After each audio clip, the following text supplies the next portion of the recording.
32 teams from 32 different countries come into this Champions League campaign with one goal in mind: to win the European trophy. All of these teams have one thing in common: they are the current holders of their domestic top flight divisions, the best of the rest in their country. And these teams are the PSV from the Netherlands, Karabakh from Azerbaijan, Ludogorets from Bulgaria, Slovan Bratislava from Slovakia, Sporting from Portugal, Reykjavik from Iceland, Dinamo Zagreb from Croatia, Ferencváros from Hungary, Inter Milan from Italy, Midtjylland from Denmark, Sparta Prague from Czechia, Crvena Zvezda or Red Star Belgrade from Serbia, Bayer Leverkusen from Germany, Celtic from Scotland, Shakhtar Donetsk from Ukraine, and the New Saints from Wales, Paris Saint-Germain from France, Larn from Northern Ireland, Sturm Graz from Austria, FCSB from Romania, Real Madrid from Spain, Apoel from Cyprus, Young Boys from Switzerland, Celje from Slovenia, Manchester City from England, PAOK from Greece, Malmo from Sweden, and the Polish side of Jagiellonia. And then finally, Club Brugge from Belgium, Shamrock Rovers from the Republic of Ireland, FC Bodo Glimt from Norway, and Galatasaray from Turkey. These are all of the teams competing in this Champions League. So without further ado, let me explain how these videos are going to work. So the first video will have Matchday 1 and Matchday 2's fixtures and results. And then the second video will contain Matchday 3 and Matchday 4. The third video will contain Matchday 5 and Matchday 6. The fourth video will contain the round of 16 and the quarterfinals. Then the next video will contain the semi-finals, which will use highlight mode and ×2 speed. And then finally, the last episode will be ×1 speed and highlight mode for the UEFA Champions League final. That is how it's going to work. My name is Crispy Bacon, and let's get right into the games. So, for Matchday 1 and Matchday 2, we're going to use this button where it lets me immediately sim it. I will choose the lineups and decide which team will field which. And if these squads aren't updated, my dearest apologies for my mistakes. I haven't read through, so if some players are out of positions, it's just how the game has set it. So let me just go ahead and decide the lineups for PSV and Slovan Bratislava. The lineups are here, and let's get into the first game. Slovan Bratislava going to the Netherlands, hoping to win, and let's see the result. A 1-0 win for PSV. Noah Lang with the goal. There was no assist. Luke de Jong got an injury, which means he will not be able to play the next game, which will be very, very sad for the PSV faithful. Let's have a look at how the goal went in. It was just a normal goal, no penalty, no free kick goal. And let's go to the next game. Up next is Karabakh against Ludogorets. And I don't really know too much about these teams, so the lineups that have been picked by the AI will be the ones that will play. All I know is Karabakh play a bit more offensive brand of football and Ludogorets play a tiny bit more defensive. And Karabakh won 2-0 with Julio Romao scoring 2 goals, Yasin Benzia getting an assist, and Oleksiy Yakashkuk got an assist as well. And the next game is Sporting against Ferencváros. Now this is a game where I believe if Sporting don't win, then that will damage their lineup for the Champions League victory massively. They are probably the 6th best team in this competition, and they can show that by winning against the Hungarian league winners. Oh my God, have we seen a shock upset? I've just said that if Sporting do not win, it would damage their chances of winning. And guess what happened? Eldar Sivic from Ferencváros, I've never even heard of you. And he scored a penalty in the 72nd minute to beat the Portuguese league winners. Portuguese side Sporting, their lineup, look at it. Victor Gyökeres, Pedro Goncalves, Zeno de Bast from Stuttgart, Jerry St. Just, Giancarlo Inaciao, Ivan Fresneda, Francisco Trincao, and they lost to Hungary. It's basically a game of nations and teams, because the nations are getting represented by the teams. So Hungary has technically beaten Portugal. And the next game is the Icelandic side against Dinamo Zagreb. If the Icelandic side Reykjavik, if anyone is watching from Iceland, by the way, feel free to tell me how to pronounce it, because I would love to know, because I am struggling to pronounce the title. But same for if anyone's watching from Poland, because Jagiellona, I only have to say the first part because I can't say the second part and I don't want to butcher it. So yeah, if the Icelandic side beats Dinamo Zagreb, that'll be another massive shock. Yeah, Dinamo Zagreb won, Juan Cordoba scored, Luka Stojkovic got the assist. Next game up is Inter Milan against the Serbian side, Red Star Belgrade. Looking at the lineup, the Serbian side, Crvena Zvezda, really has a soft spot in my heart, and probably in Danny Aaron's heart. Because guess who's on their side? Silas! And will Silas be enough to beat the Italy champions, Inter Milan? No. Joaquin Carrera got a goal. Nicola Barella got an assist. Fede DiMarco got man of the match. And it looked like there was an own goal. Who scored the own goal? It wasn't the goal that put them in the lead, but it was Uros Spajic. So unfortunately, the Serbian side leaves Italy empty-handed. Up next is the Danish side against Sparta Prague. And to be honest, I'm just going to hold up. I was just going to say I was going to let the lineups pick himself by the AI, but I've just realised Jan Kuchka is on both Sparta Prague and Midtjylland. What a crazy coincidence that is. I'll obviously try and make sure that if these teams face in the game where I'm actually going to watch it play out, that if one of the teams needs to have him, so whichever team currently has him is the team that is going to be able to play him. So Jan Kuchka actually plays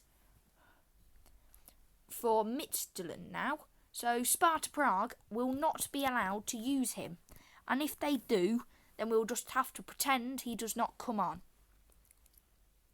Anyhow, let's immediately get through this game. And it was a 1-1 draw, the first draw of the tournament. Mads Beck Sorensen, Emiliano Martinez in midfield. That is not the Argentinian, do not worry. And Mads Beck Sorensen, dramatic fashion he did. Because have a look at that. 83rd minute to equalise. And Tucci scored just before half time as well. Right, I'm going to do a couple games off camera, so I'll rejoin you when Real Madrid play Celje.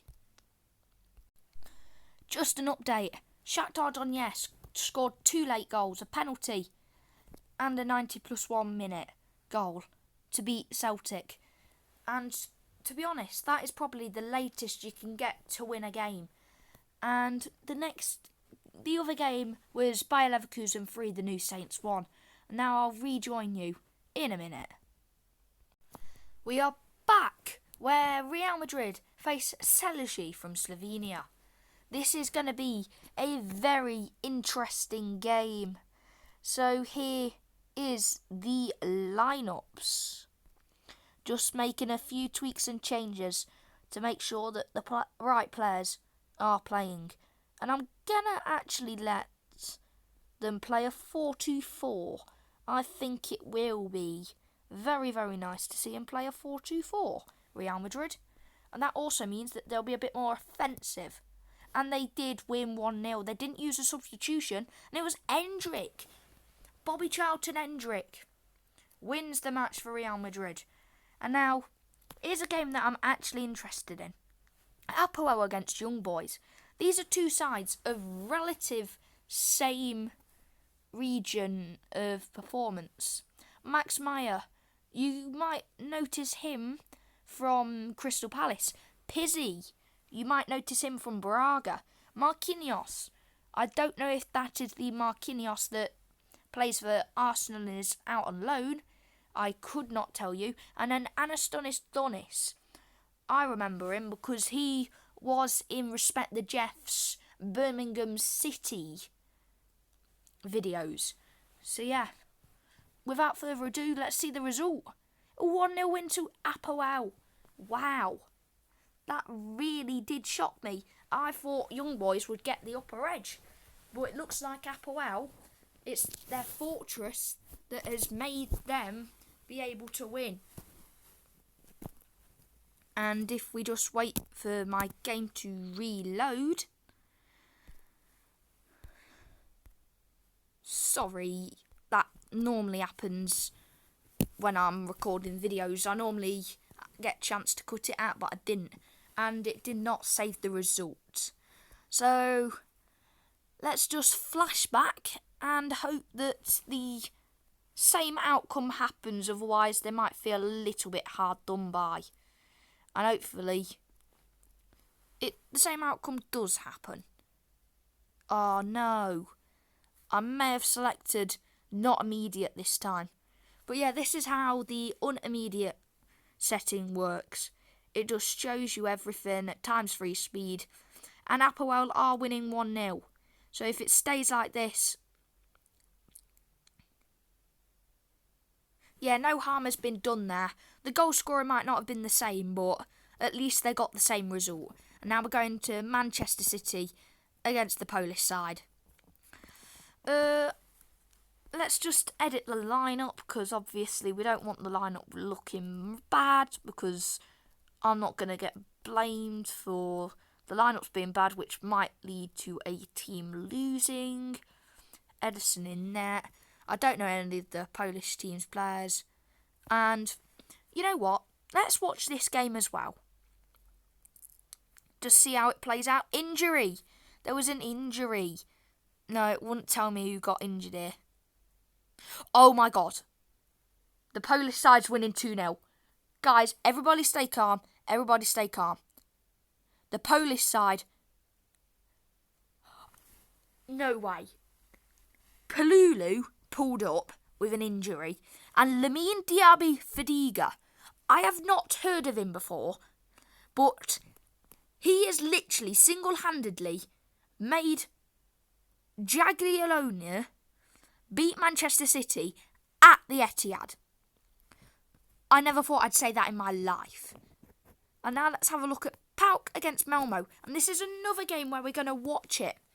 Because with the craziness of these games, I might as well watch it. Pontus Jansson played for Leeds and Brentford, if you do not know him. Just trying to make sure that the lineups are fairly reasonable. And my prediction is, I was going to say PAOK's going to win, but Malmo are already 1-0 up. I will stick with my prediction, though, of PAOK winning. And it's currently 1-1. Penalty kick by Omar Colley. Oh, 2-1. Isaac Kieser fell in. Some of these players, it's nice to see that we can see some cult heroes emerging. Because, obviously, it's not a Champions League that you expect to see PAOK and Malmo and Ludogorets and Karabag and the New Saints. So, it just represents all of the countries. And it also just shows some players that you might not hear of, like that Lamine Diaby Fadiga, who is currently joint top goal scorer. But it just gives some recognition to these players who play for the clubs that they play for, and in this game they can make themselves cult heroes and legends for that club. Club Brugge against Galatasaray. I'm actually going to watch this one as well because they're two massive teams. Miki Batshuayi against his former club, I believe. Halil Derviskoglu, Dries Mertens, he'll play. Maricade will play. Gabriel Sara, Hakim Ziyech will play. Davidson Sanchez will play. Muslera will play. Mingale will play. Kuiper will play. And that is fair teams. So let's have a look to see. Oh, Mauro Icardi's already scored. I actually feel like Galatasaray will be the dark horse of this competition. I just feel like they'll make it very, very far. And hopefully I am proven correct. Full-time result. And the final game of match day 1 is Shamrock Rovers against FC Bodo Glimt. Let's immediately sim this. Dara Burns. Yeah, he's back. And Lord Gaffney. If you don't know who Lord Gaffney is, then you haven't watched Chufters. Lord Gaffney featured in Chufters videos. Loads and loads. And he just became a meme because of it. Oh, I was so hoping that Shamrock Rovers would win, but Bodo Glimt won. And that is match day 1. And that is all I have got time for today. Thank you guys for watching. Make sure you drop a like and subscribe if you want to follow the series. And Crisper Bacon Army, you are the best fans.